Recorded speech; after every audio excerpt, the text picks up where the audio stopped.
લક્ષ્ય ન્યૂઝ, એક નજર, એક લક્ષ્ય. દર વર્ષે મકર સંક્રાંતિ એટલે કે ઉત્તરાયણ પર્વની ભવ્ય ઉજવણી સમગ્ર ગુજરાતમાં કરવામાં આવે છે. પતંગ ચગાવવાની સાથોસાથ આ પર્વ દાન અને સેવા કાર્યનું પણ વિશેષ મહત્વ ધરાવે છે.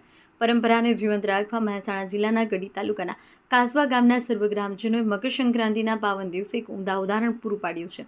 કાસવા ગામના ગ્રામજનો એકત્રિત થઈ કડી પાંજરાપોળ ખાતે નિરાધાર અને આશ્રિત પશુઓ માટે 25 જેટલા ટ્રેક્ટર ભરપૂર ઘાસચારો મોકલવામાં આવ્યો. સેવા કાર્યમાં ગામના યુવાનો, વડીલો તેમજ તમામ વર્ગના લોકો ઉત્સાહભેર જોડાયા હતા.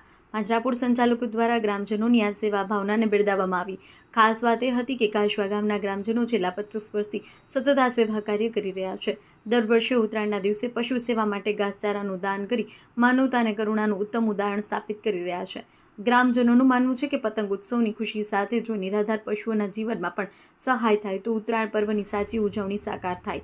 આવા સેવા કાર્ય દ્વારા ગામમાં એકતા, સહકાર અને સામાજિક જવાબદારીની ભાવના વધુ મજબૂત બની છે.